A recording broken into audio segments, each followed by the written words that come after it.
Good evening, it's lovely to see so many people.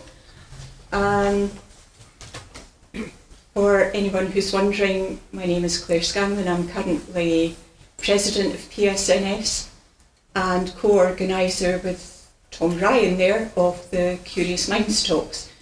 So this one is Curious Minds and the Fothergill talk after Rhoda Fothergill, who I suspect you're all well aware of because she contributed greatly to the Civic Trust, PSNS and Friends of the Archives.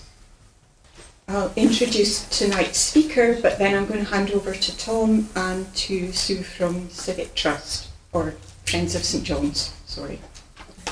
So Roger is our speaker tonight, and he's probably well known to many of you, having worked in Perth for a long time at the Museum and Art Gallery. And he possibly was born into an interest in art, given that his father was a well-known printmaker. However, he graduated as the O.E. Saunders laureate in art history from St Andrews, and then went to do museum studies and art gallery studies at Manchester. Then he came to Perth. He finally escaped in 2013, since when he's been a documentation officer at the Royal Scottish Academy of Art and Architecture, to give it its full name. And he has a long time interest in Perthshire artists and art and silverware, apparently, and has been working on print and printmaking in Scotland. So I think he's the perfect person to speak to us about David Octavius Hill tonight. Now I'm going to hand over to Tom for a moment to say something about the art gallery project.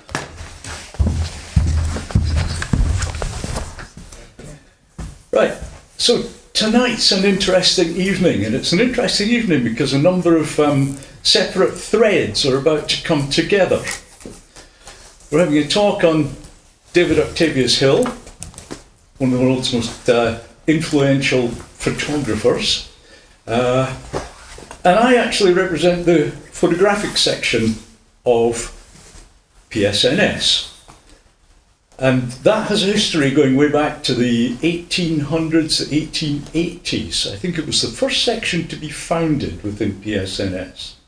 And there's a number of people in the society, famous folks. I'm not going to go at great length, but people like Magnus Jackson, famous photographer, Hugh Thompson, pioneer of the wet collodion processes, Francis Buchanan White, the first president of our society. He had an exhibition in Perth City Halls of 40 prints of Italy and the Alps in 1869.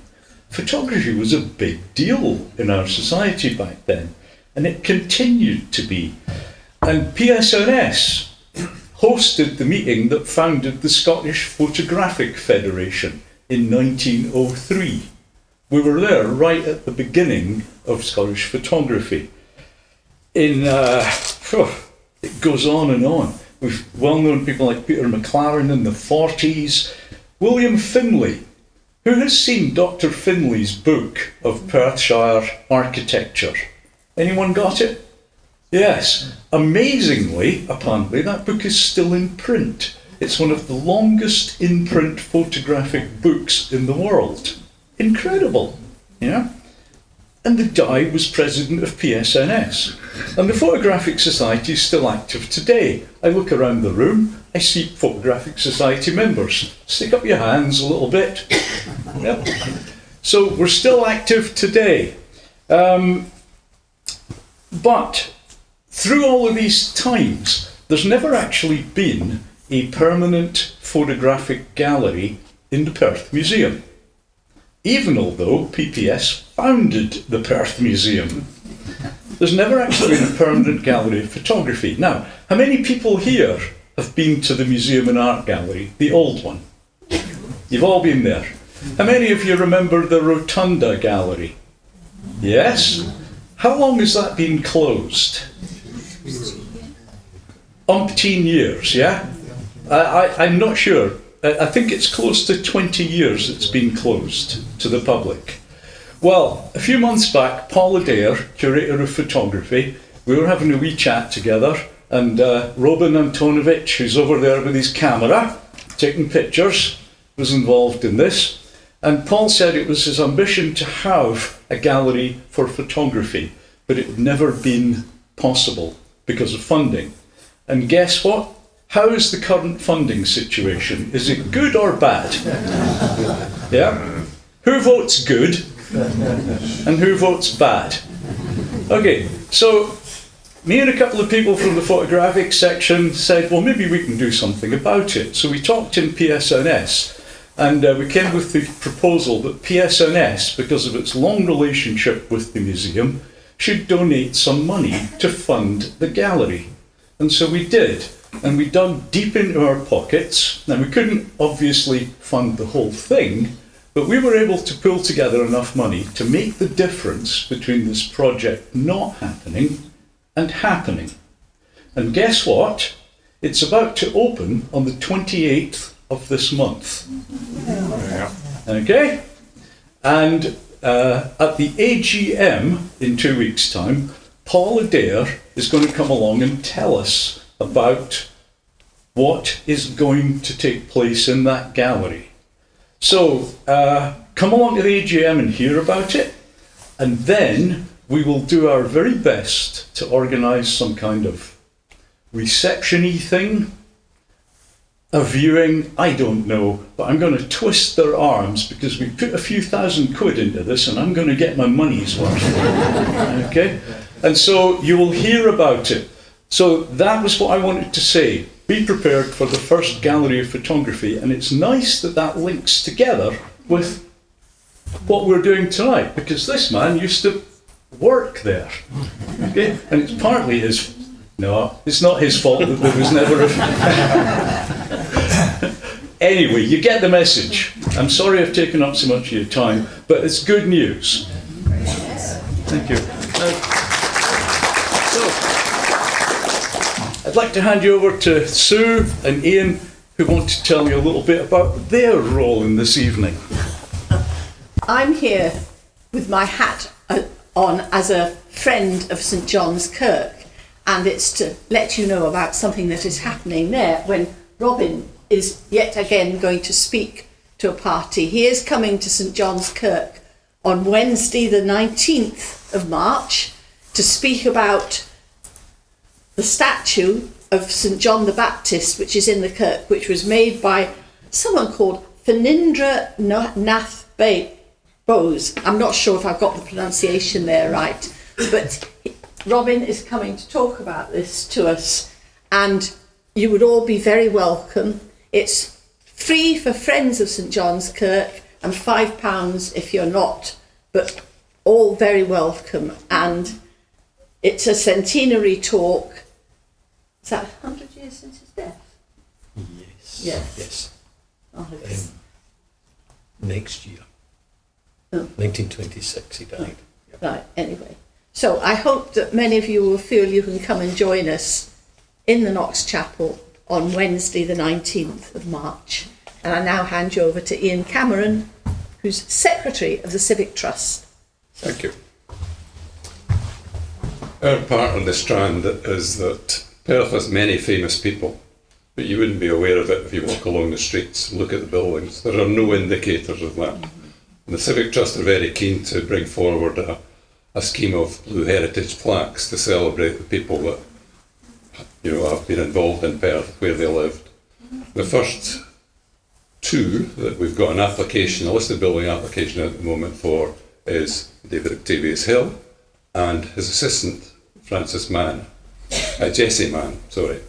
The applications are in, fingers crossed they're going to go forward, but if we can get that going, there are a number of others to follow in and hopefully celebrate people that are in locations in Perth that are currently uncelebrated.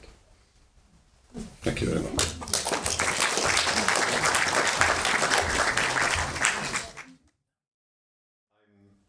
Delighted to be here this evening and quite overwhelmed by the turnout, so thank you very much. My own curiosity has been tasked of late in terms of how exactly to begin this talk.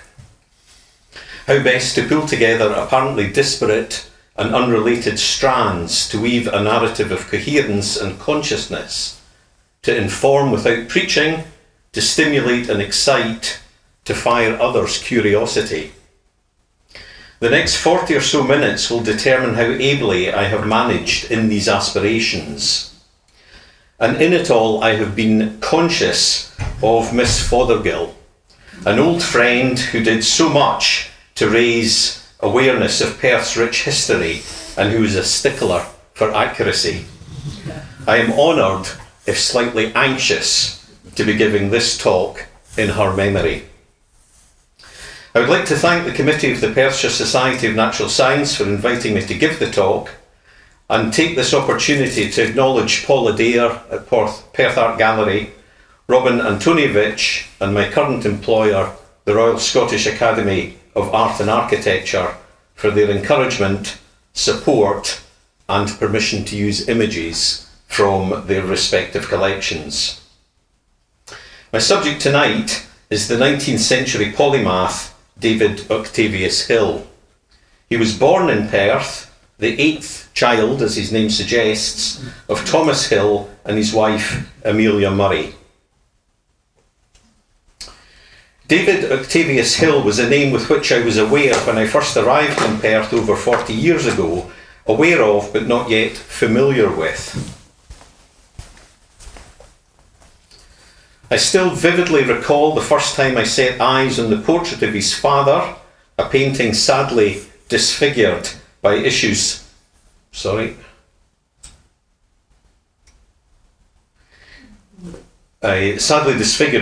concerning the manner in which the work had been painted and subsequently treated.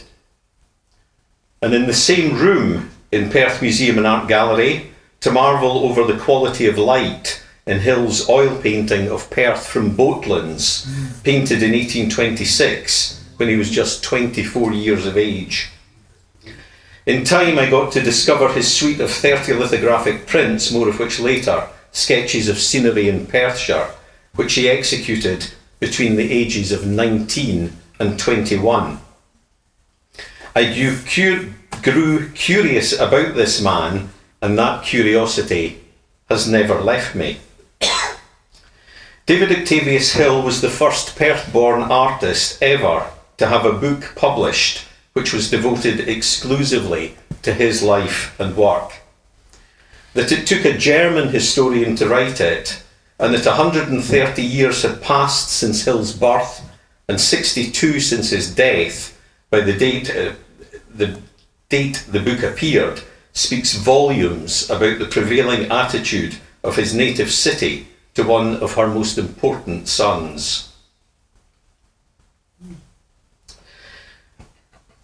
I had the privilege in 2002 of curating a major exhibition at Perth Museum and Art Gallery as part of a nationwide celebration of the bicentenary of Hill's birth.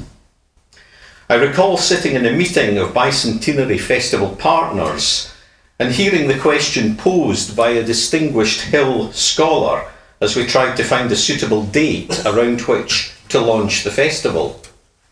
Does anyone know exactly when Hill was born? Came the question. That simple piece of information had not struck Heinrich Schwarz as important enough to establish for inclusion in his pioneering monograph. It had also escaped the attention of those involved in the Scottish Arts Council funded exhibition which was held in 1970 to mark the centenary of the death of D.O. Hill, nor indeed in any number of essays, articles or books in which this fascinating man features. Does anyone know? The question was repeated by the chair. I did. I knew because I'd been curious enough to find out. The detail was not difficult to ascertain. There, in a clear script in the pages of the Perth Register of Births and Baptisms, is recorded that, quote, on Thursday, the 20th day of May, 1802 years, was born David Octavius Hill, lawful son to Thomas Hill, stationer in Perth, and Emily Murray, his spouse, and baptised the 4th day of June said year by the Reverend Mr. John Duff, minister of the Gospel at Kinfawns. The exhibition which I curated was titled The Remarkable Mr. Hill, David Octavius Hill, 20th of May 1802 to 17th of May 1870. It ran for 3 months and was accompanied by an illustrated booklet. The bicentenary events largely concentrated on Hill's long-acknowledged role as a pioneer advocate and practitioner of photography in Scotland. The Remarkable Mr. Hill exhibition and publication sought to acknowledge this undoubtedly critical contribution, but to consciously cast the net wider and in its own modest way set to place his photographic work within his broader interests, to suggest a man who was more than simply that important photographic pioneer, and one whose interests in that specific field effectively followed a trait that was inherent in his psyche and which recurred throughout his life. D.O. Hill was, to me at least, the epitome of the curious mind, a man who it would have been good to know. Photography occupied him, and even then not exclusively, for a mere 5 years, between 1843 and 1848, although he retained a lifelong interest in its development and progression, briefly returning to active participation with the medium in the 1860s. In terms of his exhibited work in his lifetime, his photographs are noticeable by their relative infrequency. I do not wish to disappoint any amongst you whose curiosity has brought you to this talk in the hope of learning more about this particular aspect of his life and work. I am not a photographer, I am not a scientist, and will not therefore dwell long on the photographic side, but rather will look at other aspects of his life to contextualise this particular fascination. There are many sources for the curious-minded amongst you to learn more about his photographic interest in greater depth. For the majority of us, we don't give a second thought these days to the incredible power contained in the camera function of our mobile phones or tablets. It is quite possible in a single day to take more photographs than our 19th century forebears may have owned in a lifetime, and all with no more mental application than to point and click. When D.O. Hill was introduced to the St Andrews-born chemist Robert Adamson, 19 years his junior, in 1843, neither man could have anticipated either the fame of their own contribution nor of the advances which would see the emergence of colour photography, moving images, instant cameras, Polaroid cameras, and our own mobile phone camera functions. From 1843 until Adamson's untimely death early in January 1848, the pair created many hundreds of living likenesses of their families, friends, and fellow citizens. Photography, the new medium which they deployed, had only been discovered a mere 4 years earlier, when Louis Daguerre in France and the Englishman Henry Fox Talbot almost simultaneously succeeded in capturing a permanent image using natural sunlight and chemical reactions on a sensitised surface. Talbot's edge over Daguerre was that he worked using sensitised paper rather than silver-coated copper plates, and crucially produced a negative to positive process which was to dominate photographic production right up to the invention of the digital process. Their equipment was large and cumbersome. It took time to prepare their negatives, time to set up their tripod-mounted brass and wooden cameras, and to allow enough exposure time, which could be up to several minutes in length. They simply did not have the luxury of ease which we blindly enjoy today. The single paper negative, if correctly fixed and looked after, was possible of producing an almost unlimited number of positive prints. Talbot's process, as followed by Hill and Adamson, was refined and finally patented by him in 1841, and he gave his photographs the name calotypes, or beautiful pictures, from the Greek. Talbot was a chemist with an interest in optics. He was also a frustrated amateur artist whose own drawing abilities fell well short of satisfying his own aspiration to capture a real likeness of nature. The calotype thus fulfilled a need. Indeed, its arrival was hailed by some as marking the death knell of traditional painting. Hill, by contrast, was a more than able artist, probably not much of a scientist, and who saw the new medium not as an alternative to drawing, but as an ancillary tool. Hill and Adamson deployed the technique initially to capture the likenesses of the majority of those, Hill included, who had been present at the meeting held in Tanfield, Edinburgh in May 1843, when many ministers of the established Church of Scotland walked out of the General Assembly in protest at the continued influence on the selection of parish ministers, which was wielded by the local gentry, and met to sign the Act of Separation and Deed of Demission and establish themselves as the new Free Church of Scotland.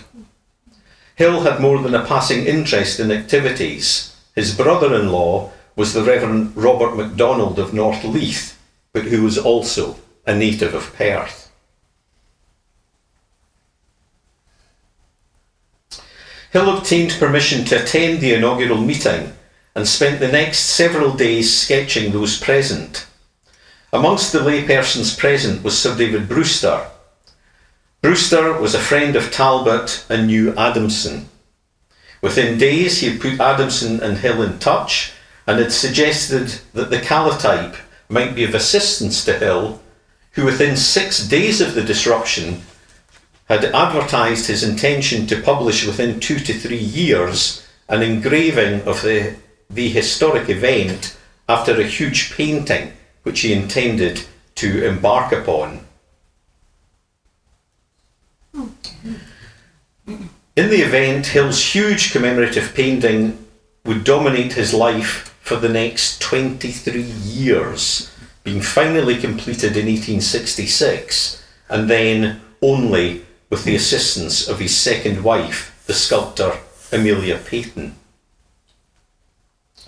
The calotype enabled Hill to capture the likenesses of those who attended the historic event before they left Edinburgh to return to their own parts of the country. Hill is credited with the artistic input, arranging his sitters aesthetically, individually or in groups, and ensuring the lighting was appropriate.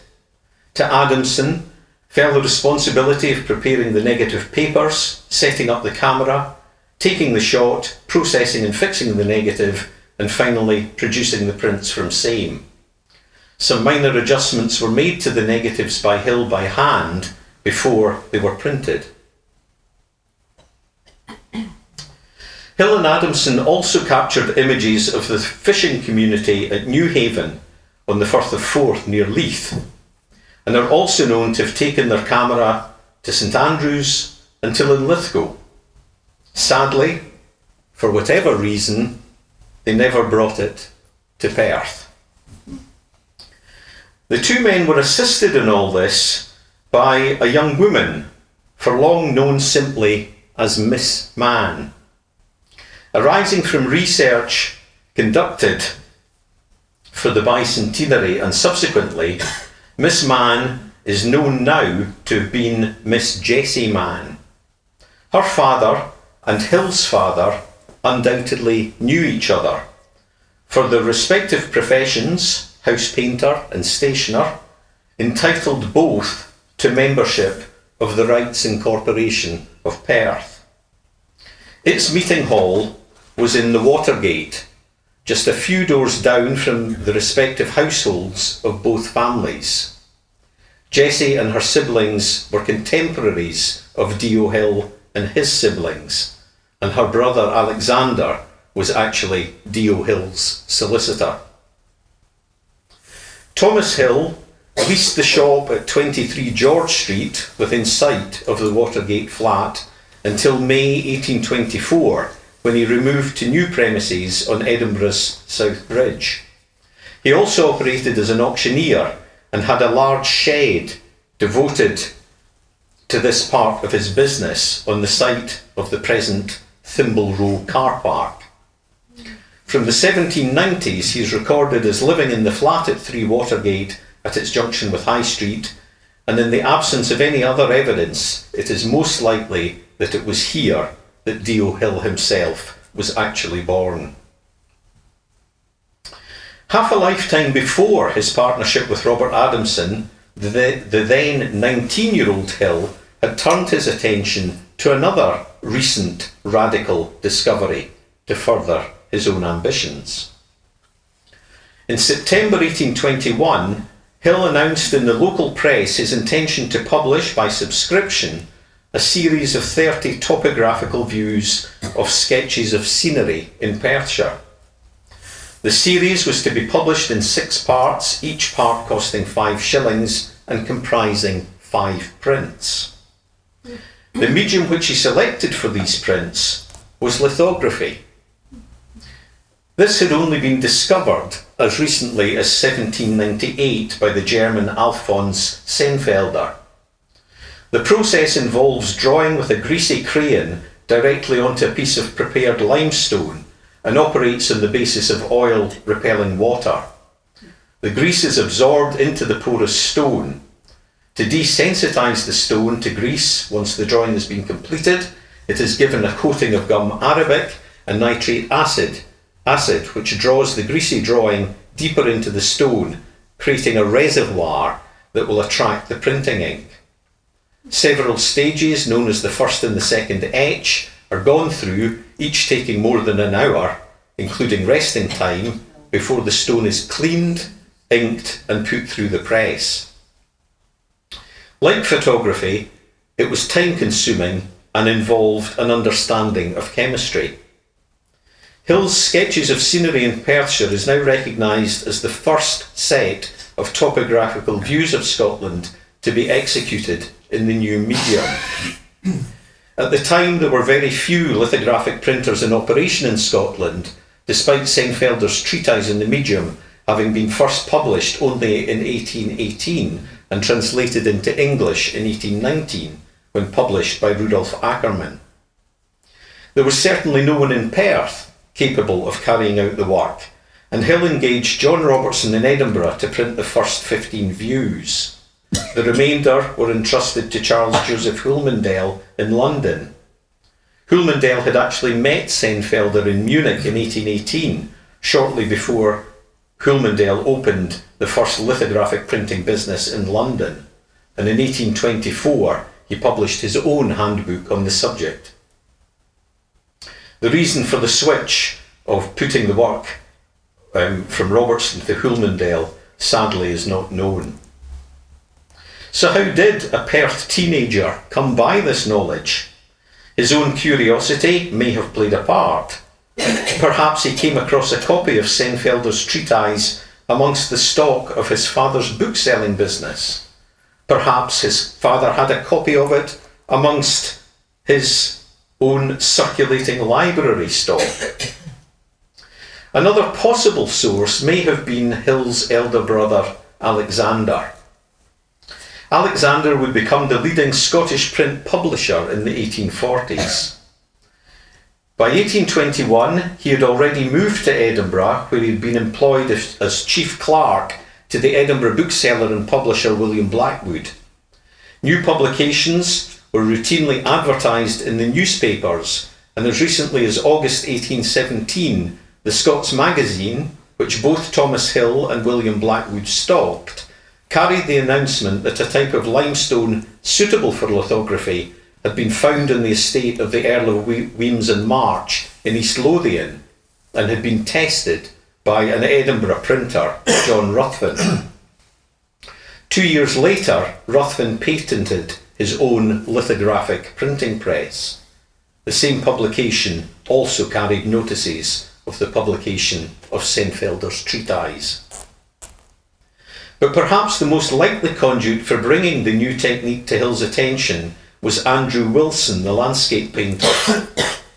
Wilson was the master of the Trustees' Academy in Edinburgh, which provided the only opportunity for formal training in art available to aspirant artists in Scotland at the time. Hill successfully applied for admission to the Trustees' Academy in 1818 and had Wilson as his tutor during the next 3 years.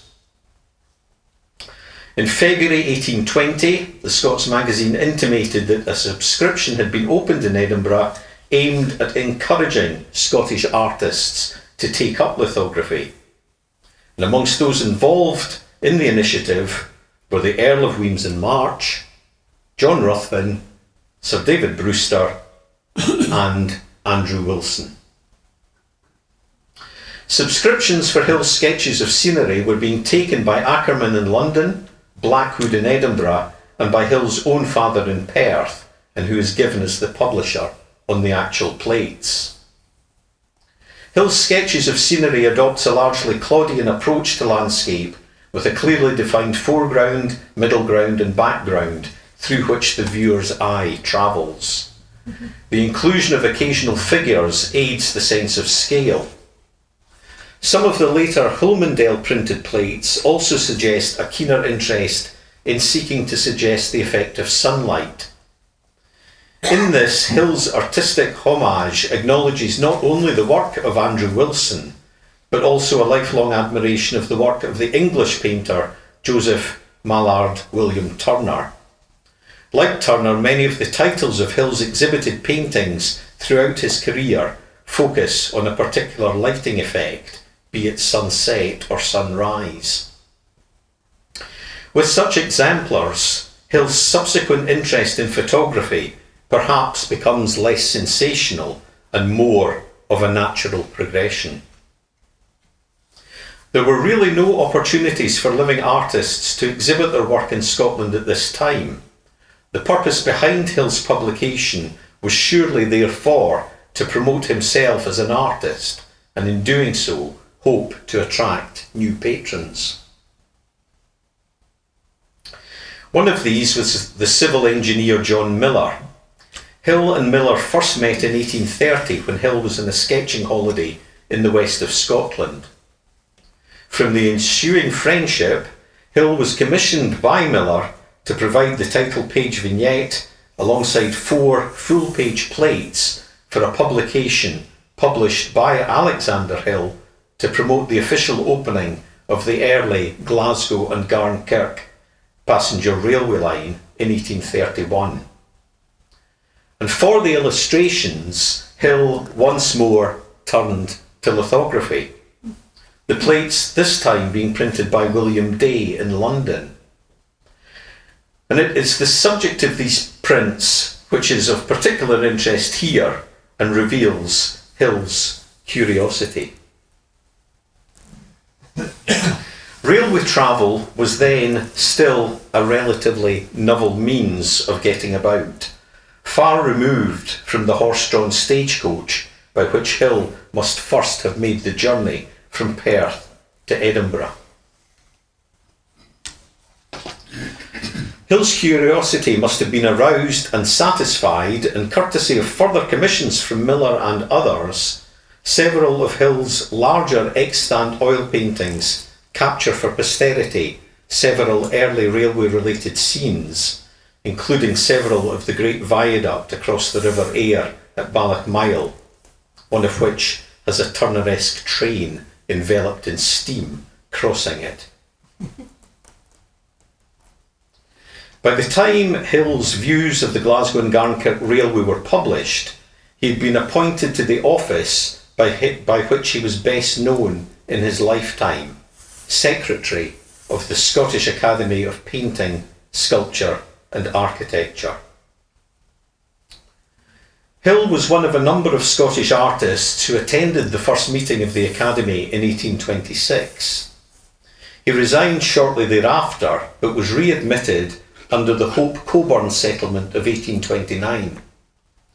The Academy was founded to provide an annual exhibition for the showing and importantly selling of the work of living Scottish artists.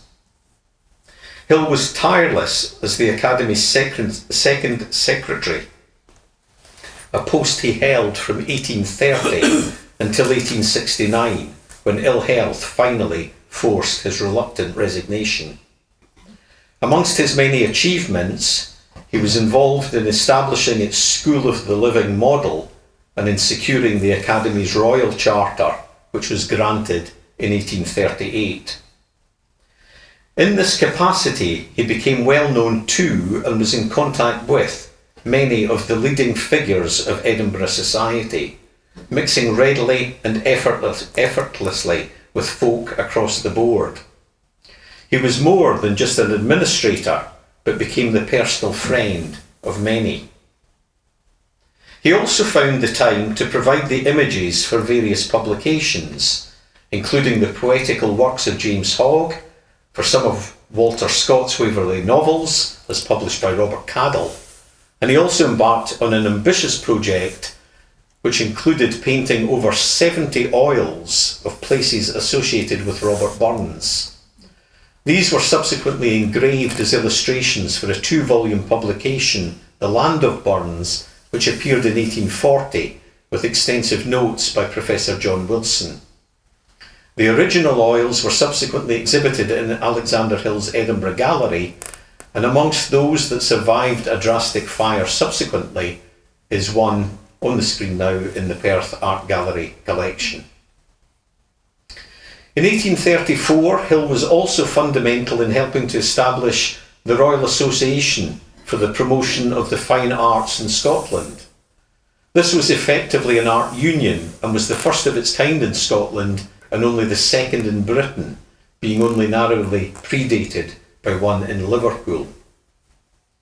For an annual subscription fee of £1, supporters were entitled to receive a specially engraved print after a painting which had been purchased from the Royal Scottish Academy's annual exhibition.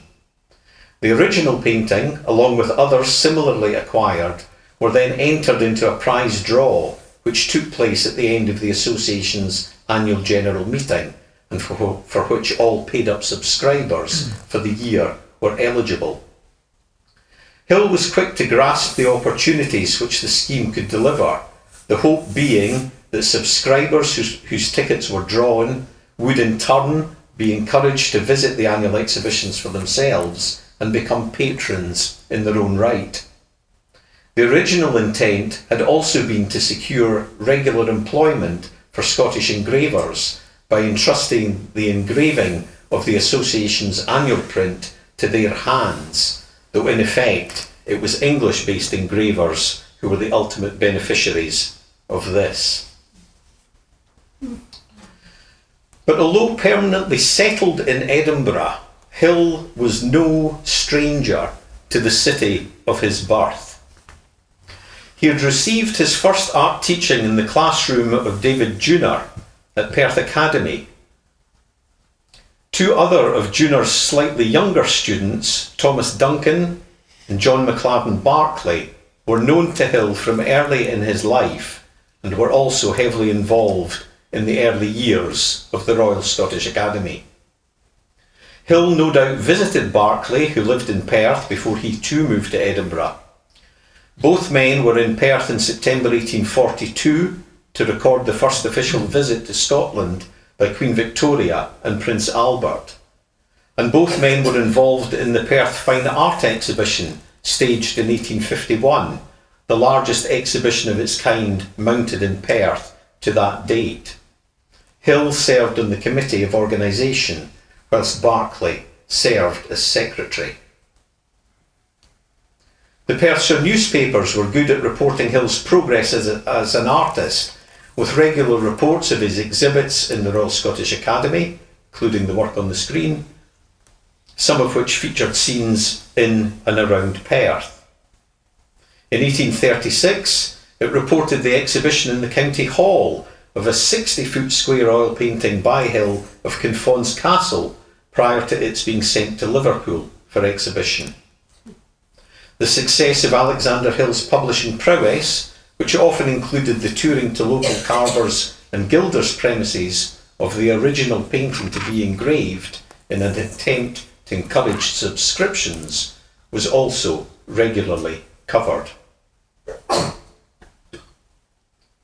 The following year, 1837, Hill was back in town, this time to marry Anne MacDonald, the daughter of a wine merchant. The marriage took place at the bride's home in Barossa Street. Unfortunately, Anne died of consumption in the same house a mere 4 years later, leaving Hill heartbroken and responsible for raising the couple's only surviving child, their daughter Charlotte.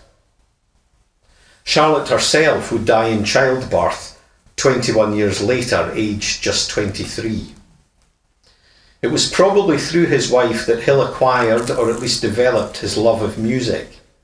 Anne played piano, whilst Hill was well regarded in his day for his singing voice. His talents in this field were frequently called upon at the conclusion of social gatherings, such as the annual dinners in Edinburgh held by his artistic brethren to celebrate the Feast of St. Luke, the patron saint of artists.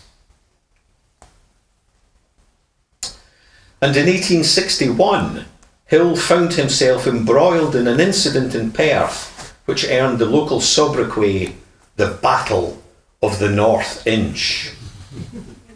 Perth Town Council decided to plant an avenue of trees along the riverside on the North Inch.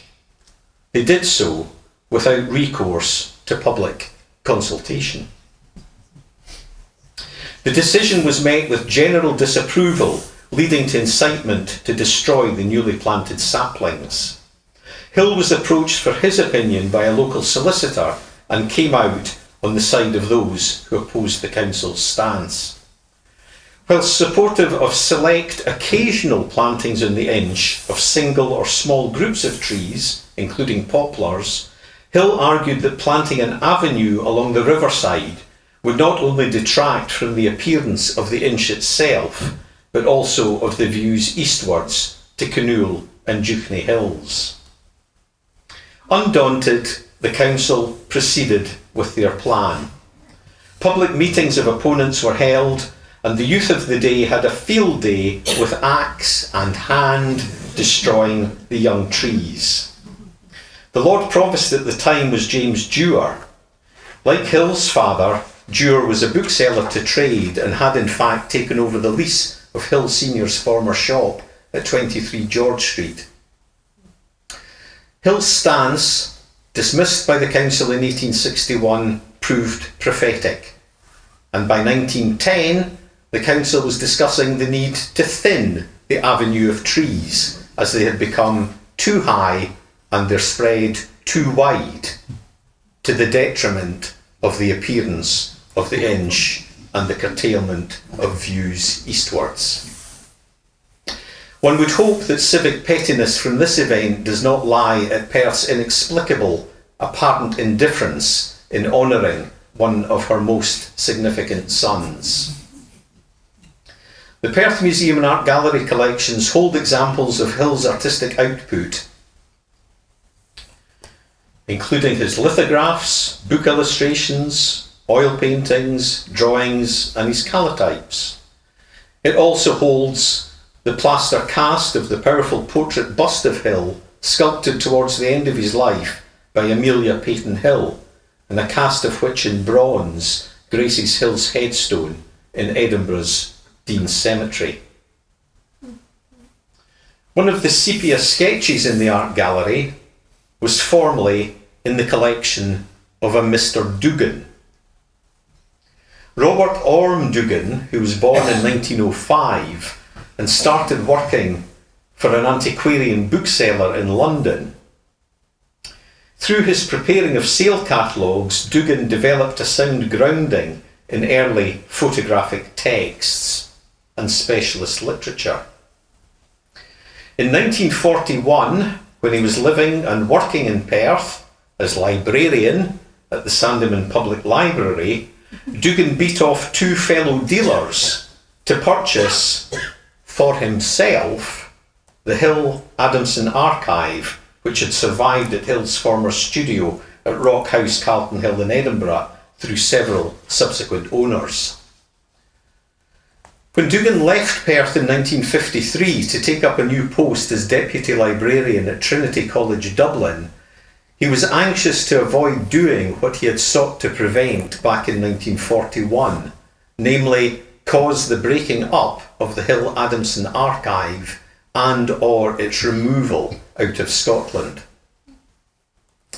Despite the strong local associations, Perth does not appear to have even been considered by Dugan as a prospective home for his collection, and instead he settled on selling it to the University of Glasgow Library Special Collections. In the 1970s, the University Court decided it would help them balance the budget if they were to sell the archive. They may have felt emboldened to do so in the wake of the Royal Scottish Academy, which, I'm ashamed to say, in their 150th anniversary year and facing the greatest financial crisis in its history, took the monumental decision to sell the bulk of its holdings of Hill Adamson calotypes. Many of these had been personally gifted by Hill on the establishment of the Academy's photographic library in 1853, another of his important initiatives. The public outcry in Glasgow was forcible, and the court eventually withdrew the threat. And today the university and the Scottish National Portrait Gallery hold two of the largest and most important collections of Hill Adamson photography anywhere, including not only several hundred calotype prints, but also the original paper negatives for many of them. And both collections have been made much more widely accessible, both online and through exhibitions and publications since.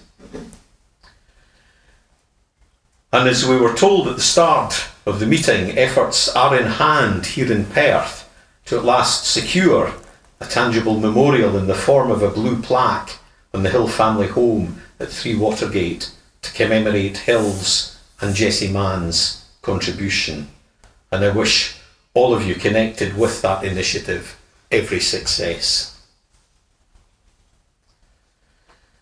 In conclusion, I wonder how many of you, with your own curious minds, have ever drawn up your lists of guests from history to your dream dinner party. One of those on my list would undoubtedly be our friend, Mr. Hill. There is so much I would be curious to learn from conversation with him about his own life and work, about other Perthshire artists, and about the early years of the Royal Scottish Academy of Art and Architecture, as we are now titled. In addition to his artistic creativity, the abiding impression I have been left with of this man was that, unusually for an artist, he was not conceited, nor selfish, nor egotistical. He was what we would term today a people person, never happier than in the company of family and friends, usually, as we've seen, with some sort of musical accompaniment. But he was no less at ease with royalty, with titled and landed individuals, with scientists and engineers, as much as with fellow artists. His role as Secretary of the Royal Scottish Academy undoubtedly facilitated these circles of contact, but was not itself the reason. His people skills came naturally to him. They were part of the psyche of the man, inherent to his very character. And indeed, let me finish by sharing with you one of the most telling descriptions of Hill.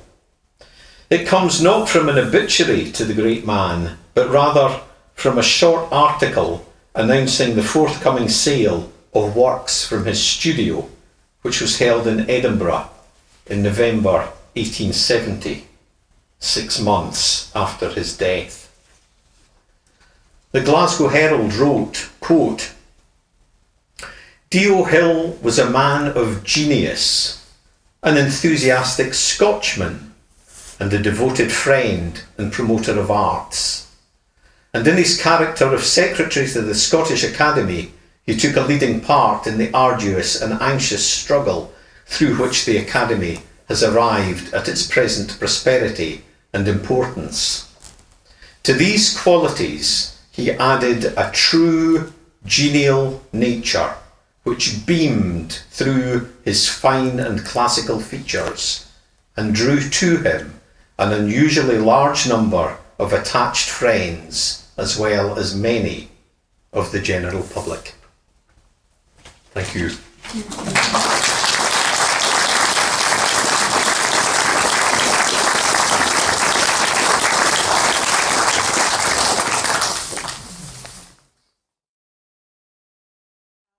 Does anybody have questions for Robin?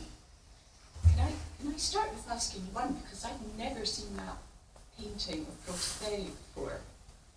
Right, the Broughty Ferry one is actually in a private collection.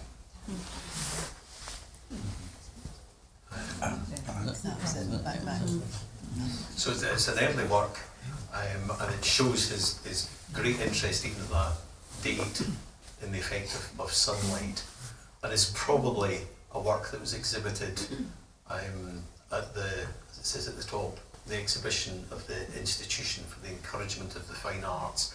That was a body that was in Edinburgh just prior to the establishment of the Royal Scottish Academy.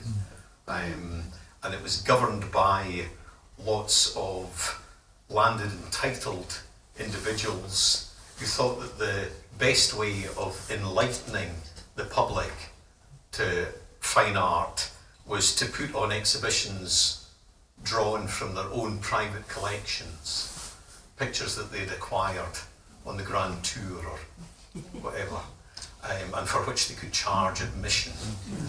And the artists were living artists at the time were quite upset at this lack of opportunity for being able to show their own works, and eventually persuaded them every second or third year to devote their exhibition to the work of contemporary artists. It's not possible to get a copy of that at all, no? I can make inquiries. As a Dundonian, I've been to the ferry many times. It's quite a fascinating view of it. Sorry, anybody else got questions? I was intrigued by the sketch of Burns Monument, coming from Ayrshire, and knowing that well, it seems it hasn't changed very much at all. The gentleman was just saying that he is from Ayrshire and appreciated the sketch at the bottom right hand side of this slide of the Burns Monument at Alloway, and how very little has it changed between the time that Hill made the sketch and nowadays.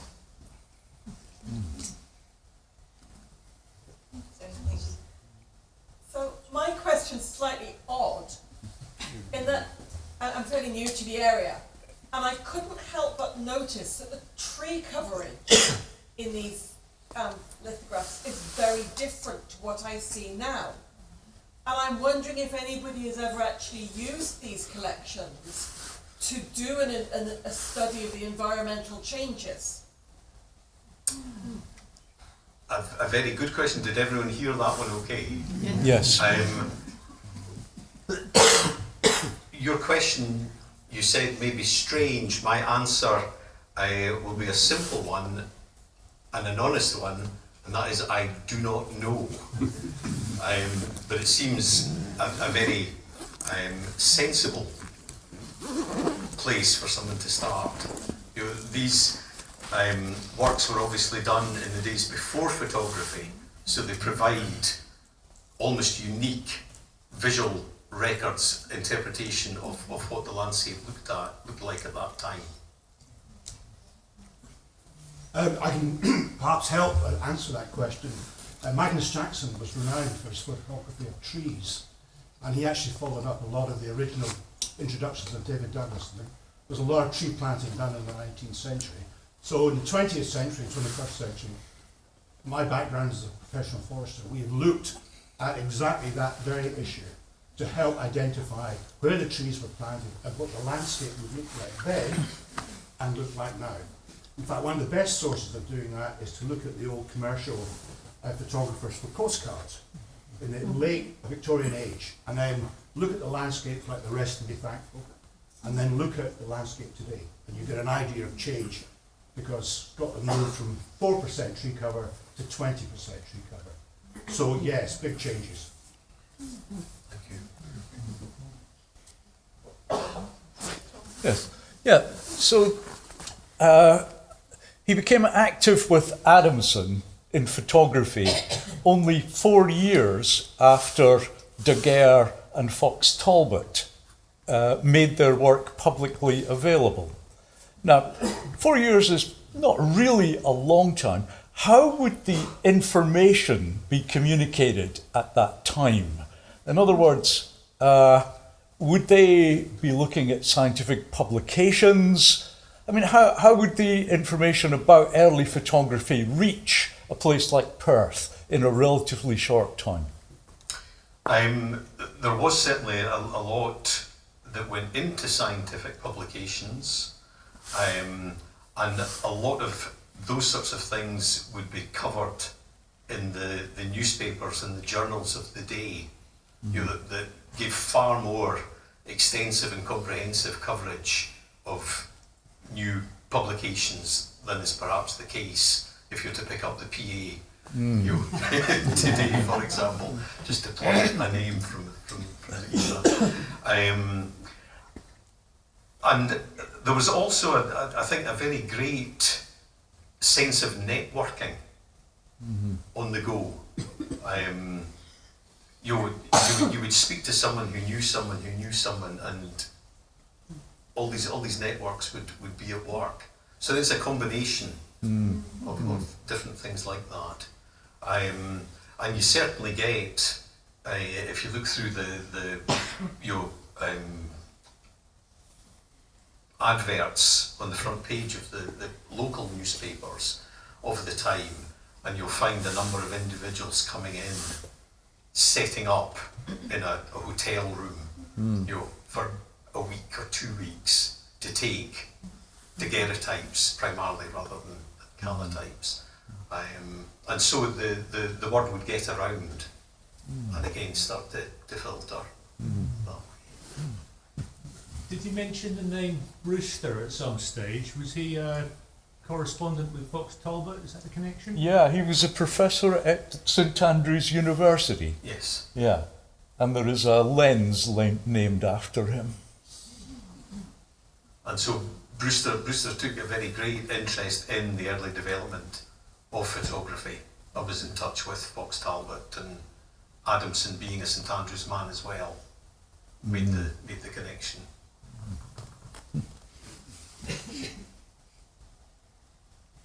I was very interested in the number of photographs of gentlemen with very, very crumpled clothing. And I wondered if that is almost an artifact of the newness of photography. That when you relied on painters, they wouldn't necessarily show your clothing as it really was. And I wonder if there's a fashion that changes, where it becomes less acceptable for people who are not archaeologists like me to wear such crumpled clothing in public. That experience, has anybody studied that? That's a very interesting observation. Again, I don't know whether it has been studied, but it certainly makes a lot of sense. Sorry, Robin, I remember I worked at the local studies, and I remember looking at a painting, one which was quite similar to the one that showed all the boats on the river, and there was it wasn't the same one, I think, but you had a query about it because on the Tay, because we couldn't figure out, it was like some kind of regatta that was happening, but the problem was that there was evidence, like that one, But the problem was there was evidence, we thought, of St Ninian's Cathedral being finished, and there was actually fireworks and all kinds of things. So do you remember that? Yes. There's another one like that. No, it was this painting. Is it that painting? Yep. And we're trying to figure out, would the river be that busy? What was the celebration? And I think we kind of came round to maybe Queen Victoria's visit when they were on the bridge or something. But at that time, you and I had a conversation about whether things were real. And this answer, the lady with the trees, is whether sometimes he came back to paintings and things that might have been in the original are imagined or brought in or things like that. Are there mysteries? How much fun is the research? The research is fabulous fun. Yes. The painting was borrowed for the 2002 Remarkable Mr. Hill exhibition at Perth Art Gallery.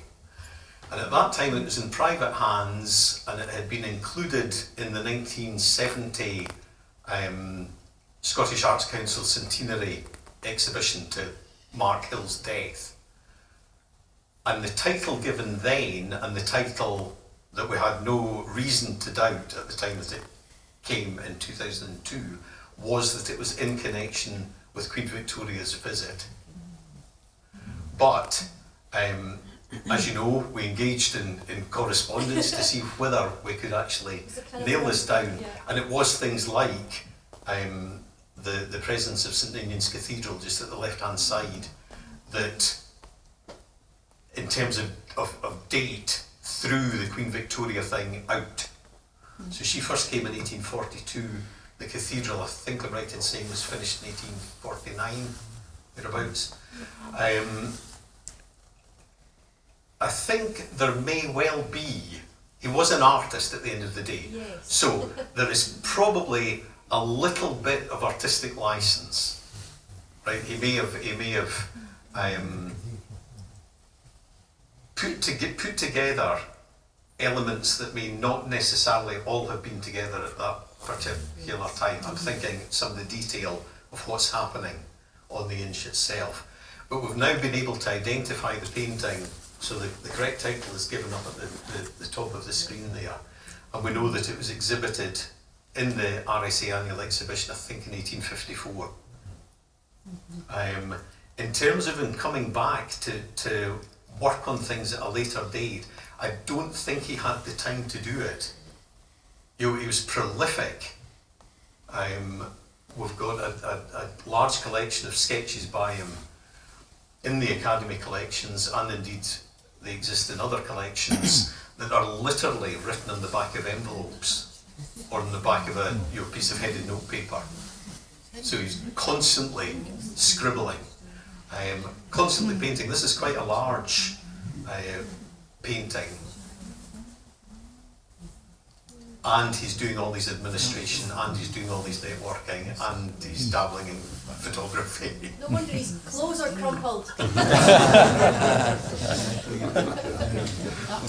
You said he knew Turner's work. Turner was quite famous, if not notorious, for tweaking what was actually there, wasn't it? Yes. So do we think that Hill normally truly represented what was there? I think so. I think it was in his nature not to tell lies. Yeah. There's definitely a sense of poetry, I think, in his works. Some of the trees may be slightly more elongated than they actually are in reality. But I think, generally speaking, he's quite faithful to what he's seeing. I have another question. He's obviously well known for his photography, and he photographed like the people down in Newhaven, ordinary people. At that time, I imagine most of the subjects of photography were posh people sitting in studios, and he's out there on the streets of Newhaven photographing real people in real situations. Were there other photographers doing that? Or is Hill really a kind of pioneer of street photography?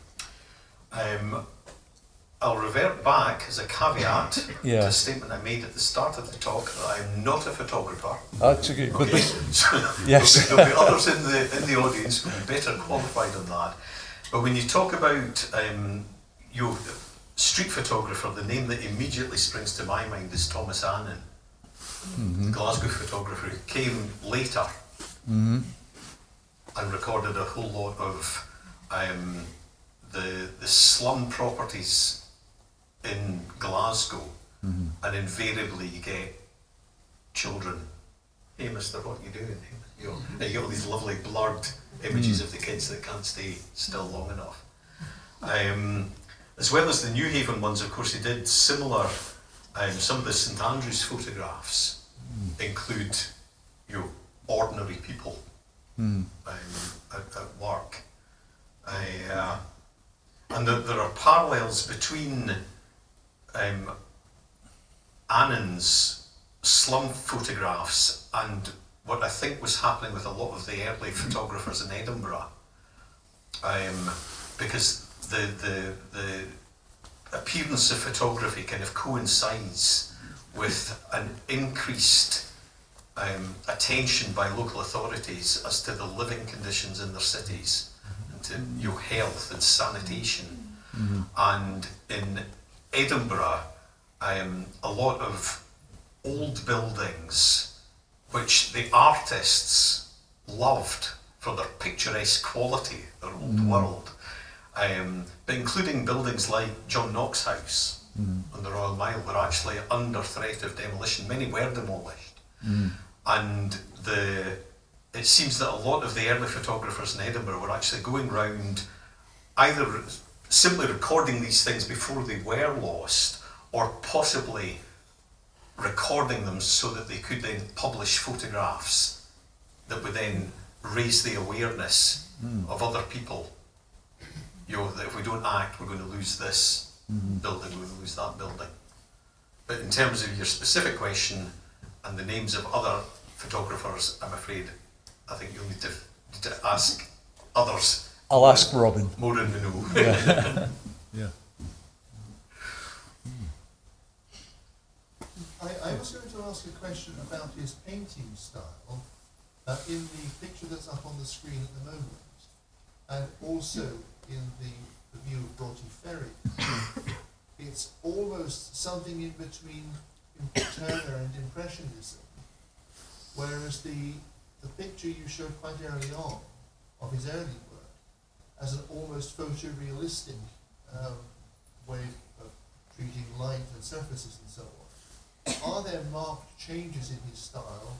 And is it to do with the subject matter or progression of time or what?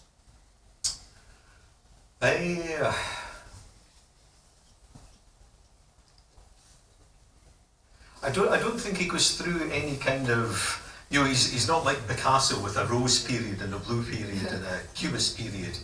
I think his painting style just develops as it goes on, and certainly the effect of light, his interest in light, is there right from the start and continues right the way through.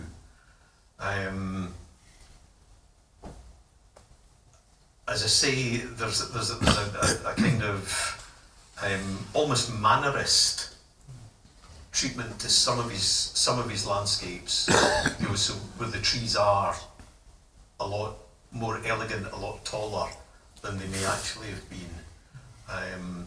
But I think that's him carefully observing what he's seeing, but also adding his own personal touch to it. You can see the influence of Turner, especially this one. Yeah. Especially the sun and background. Yes. What was the date of this painting? This one's about, I think it was exhibited in 1854. So that's must be later about because St Ninians is later, isn't it? Isn't St Ninians Church, which is on the left? Surely that's later. I think it was 1849 that we. Okay. I think. Right, well, I'll check. I thought St Ninians was about 1870. Right. maybe I'll check. So that is exactly the kind of peak period of Turner, 1840s, 1850s. Yeah, I mean, Turner was hugely influential. You know, lots of books published, reproductions of his work. He was a huge influence on the Impressionists. Yes. Forerunner of Impressionists. Yeah, sure.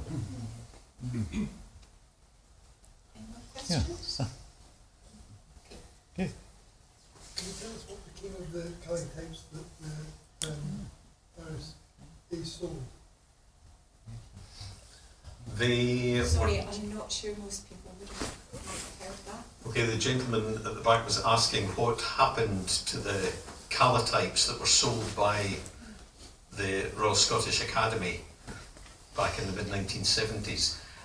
They ended up, some of them going to the National Portrait Gallery, some of them ended up, I think, with City Arts Centre collection in Edinburgh, and others may have gone elsewhere, but you know, there was an attempt made to try and again keep the collection as intact as possible and keep it in this country. So are we due another Hill exhibition? I don't know. That's for others to others to decide. It'll be in Perth. Okay. Any more? Or in that case, David, would you come and do your vote with Alex, please? Those of us who knew Rhoda Fothergill during at least part of her about 50-year tenure of being secretary of our society will appreciate how much she would have enjoyed this evening's talk, which covered so many of her interests as an avid photographer, as in a way, a kind of living history herself, as a staunch patriot of Perth as her adopted city, and her encyclopedic knowledge of so many of the people and characters of her own lifetime and of generations before. And so this evening, as we have been taken on a tour of an enormously important citizen of our town, all of us, I think, will have known a little about David Octavius Hill, and all of us will know a lot more now. I think she would have enjoyed it. I think she would enormously have approved of the choice of subject and the choice of speaker. It's perhaps the wrong thing to say, shall we join her in expressing our appreciation? But let's express our appreciation anyway. Thank you.